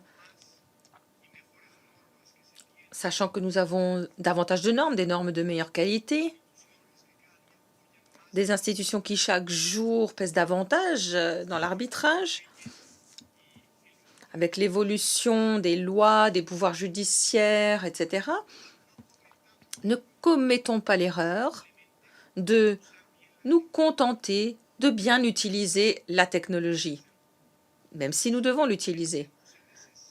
Nous devons envisager ce bond en avant qu'il va nous falloir faire. Nous allons devoir évoluer avec prudence, certes, mais réfléchissons à ce bond en avant que nous avons accompli en l'espace de 2 ans, qui nous a permis d'utiliser la technologie de manière très efficace. Comment cette technologie peut-elle aujourd'hui nous aider à faire les choses différemment, mais avec plus d'efficacité à la lumière de paradigmes nouveaux? Je conclurai en évoquant ce qu'a dit M. Castello, je pense. Les notes de procédure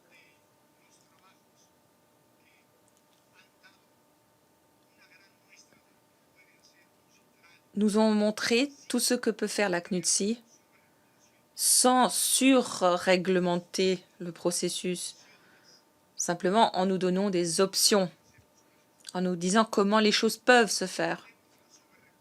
Évitons de surréglementer les choses. Faisons très attention, comme nous l'avons toujours fait dans nos documents de la CNUTSI. Et peut-être que, sans essayer de deviner l'avenir, sans surréglementer, on pourrait envisager une liste de contrôle, comme nous l'avons dans les notes, et ainsi nous pourrions peut-être avancer. Merci. Muchísimas gracias. I have... Je vous remercie. J'ai à ma liste Israël maintenant. Je vous remercie, Madame la Secrétaire. Je souhaiterais également remercier les différents intervenants de leurs exposés. J'espère que nous pourrons entamer la discussion, y revenir demain et poursuivre vendredi. Je souhaite également remercier les représentants du Japon de leurs propositions. Selon nous, leurs propositions visent à poursuivre l'exercice de bilan sur l'évolution de la situation. Selon nous, la proposition ne porte pas sur un projet actuel dont serait saisi le groupe de travail, mais n'hésitez pas à nous corriger. Selon nous, l'idée était que le secrétariat et la CNUTSI suivent l'évolution de la situation sur le terrain. Et d'ici quelques années, nous pourrons peut-être envisager de faire quelque chose de manière plus formelle au groupe de travail.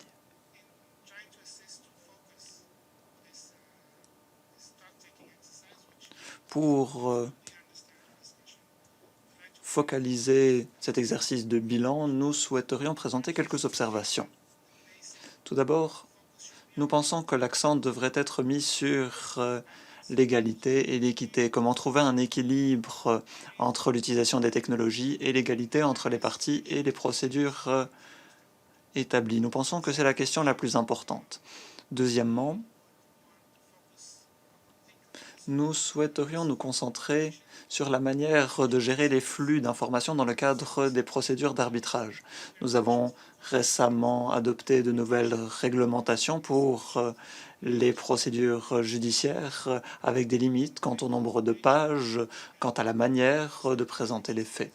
Nous pensons qu'on pourrait se pencher sur cette question dans le cadre de cet exercice de bilan. Existe-t-il des pratiques semblables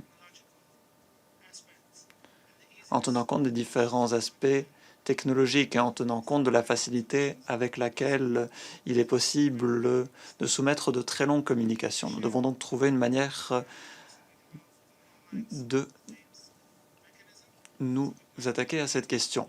Nous avons également mis en place en Israël un mécanisme de revendication mineure. Il serait bon de s'intéresser comment les États ont utilisé les technologies dans ce cadre. Et on pourrait peut-être envisager des exemples de l'application de ces approches à l'arbitrage. Enfin, en ce qui concerne les propositions relatives à la médiation, nous pensons que dans le cadre du bilan, il faudrait mettre l'accent sur des lignes directrices. Nous nous en souvenons tous, la médiation doit être aussi souple que possible. Nous souhaiterions donc mettre l'accent sur les organisations étatiques élaborent des orientations plutôt que des normes en matière de médiation. Nous espérons que grâce à ces quelques idées et grâce à d'autres, nous pourrons poursuivre le travail de manière plus focalisée. Et dans quelques années, nous pourrons peut-être remarquer qu'une question a été portée à maturité et alors nous pourrions envisager cette question comme un sujet dont serait saisi le groupe de travail. Je vous remercie. Merci. Les États-Unis.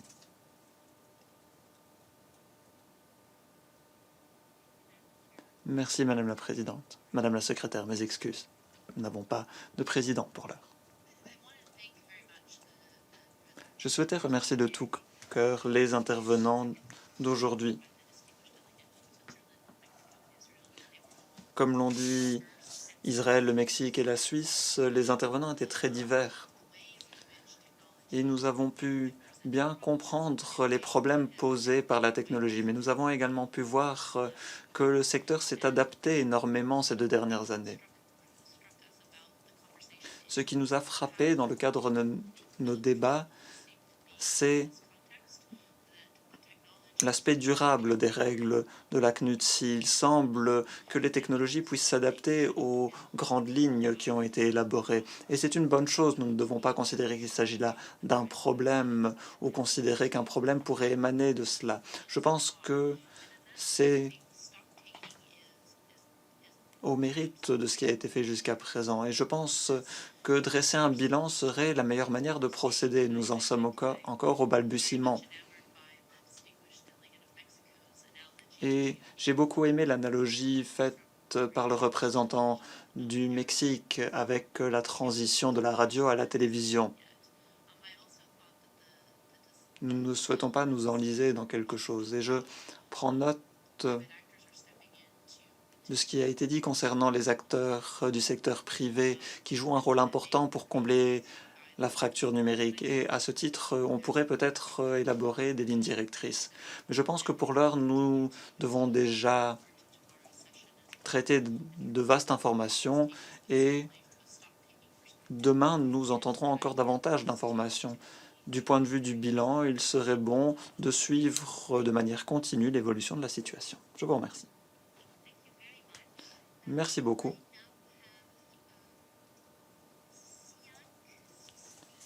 Le SIAC, le CCB,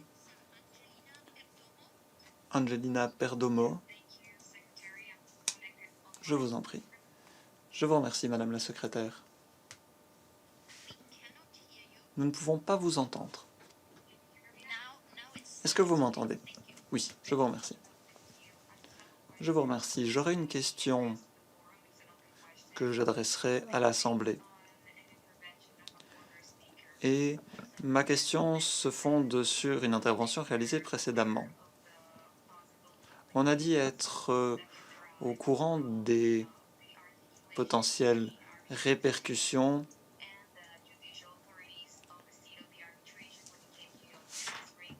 du lien entre les institutions et les arbitres lors du transfert de documents mentionnant les différents degrés d'équipement technologique. Nous souhaiterions donc savoir quelle est l'expérience des institutions d'arbitrage et des praticiens du monde entier en ce qui concerne l'interaction qui existe à ce titre et la gestion de documents numériques lorsqu'elles sont transférées aux institutions judiciaires. Les systèmes judiciaires se sont développés de manière très indépendante et de manière très différente dans le cadre de cette transition numérique qui a été en quelque sorte imposée par la pandémie. Quelle est donc leur perception et leur expérience à ce sujet? Je vous remercie. Cela semble une question tout à fait judicieuse.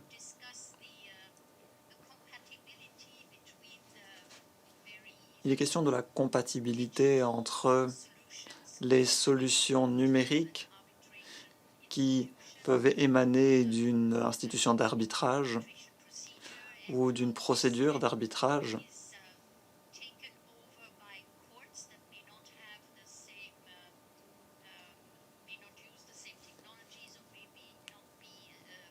qui sont ensuite reprises par les tribunaux qui peut-être sont moins avancés du point de vue de la gestion des documents d'un point de vue numérique. C'est une très bonne question que nous pourrons peut-être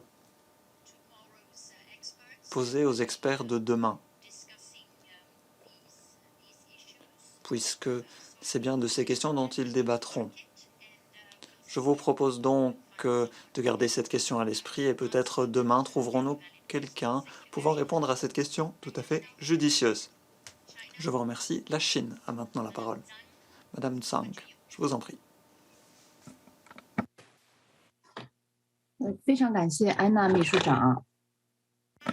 Merci beaucoup.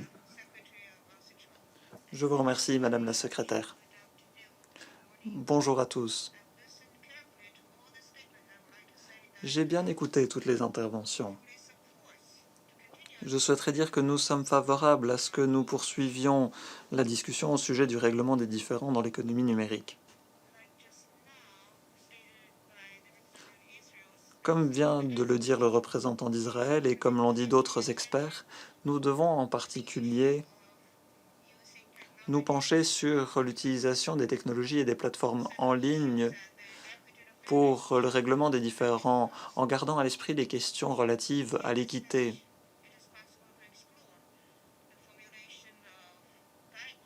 Pour l'heure, serait-il possible d'envisager l'élaboration de lignes directrices et d'autres documents de sorte à pouvoir guider les institutions d'arbitrage et les parties concernées? Je vous remercie. Thank you very much. Merci beaucoup.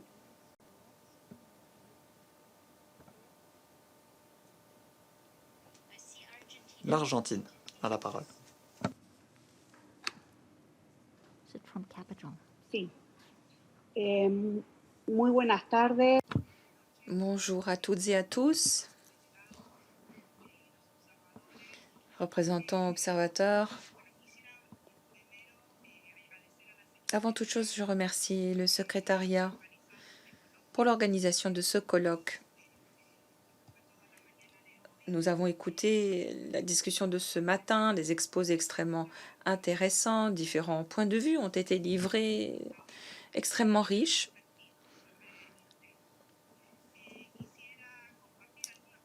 J'aimerais partager avec vous quelques remarques d'ordre général et préliminaire au sujet du document 222 présenté par le Japon. Tout d'abord, nous comprenons bien que la pandémie a mis à nu la nécessité de continuer d'avancer vers la voie d'une plus grande numérisation. Par ailleurs, nous sommes d'accord avec les préoccupations énoncées dans le document de travail sur la nécessité de garantir l'équité et l'égalité de traitement et de procédure entre les parties à un arbitrage international. des problèmes surgissent en lien avec la technologie qui peuvent parfois entraîner une inégalité dans les coûts ou une répartition inégale de la technologie entre les parties. Je citerai aussi les inégalités de traitement dans la présentation des arguments, la question de l'avalanche d'informations, le consentement éclairé, l'audition de témoins en ligne, entre autres. De même, et enfin, je tenais à dire que nous sommes d'accord avec la portée du projet présenté par le Japon.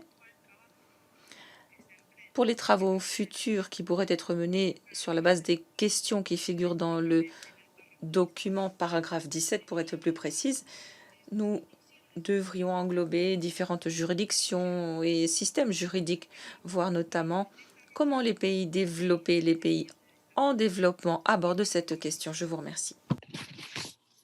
Muchísimas gracias a usted. Do we have other speakers? Well, it looks like we... Je vous remercie. Il semble que nous ayons épuisé tous les recours locaux. Nous nous approchons de l'heure de fin de cette première journée. Je souhaite remercier tous les intervenants.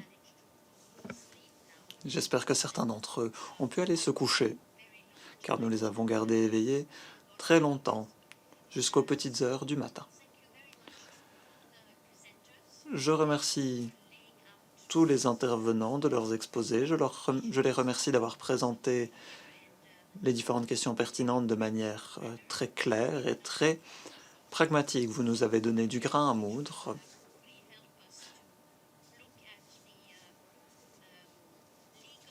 Et cela nous permettra de nous pencher sur les répercussions d'ordre juridique de l'évolution des technologies en matière de règlement des litiges. Je vous remercie de cette première journée très fructueuse. Je vous souhaite une excellente soirée et nous nous retrouverons demain matin à 11 h. Nous nous pencherons sur la question de la médiation, le règlement des différends financiers, sur le règlement des différends sur la base de la chaîne de blocs, l'aide judiciaire et ensuite nous mènerons une discussion ouverte sur le règlement des différends dans l'économie du numérique et le projet Connex tel que figurant dans le document 222. Ensuite, nous passerons aux plateformes en ligne pour le règlement des différends. Il s'agit d'un autre projet dont nous devrons discuter et qui pourrait faire l'objet de travaux futurs au sein du groupe de travail 2. Je vous remercie et je remercie les interprètes qui remercient à leur tour la secrétaire.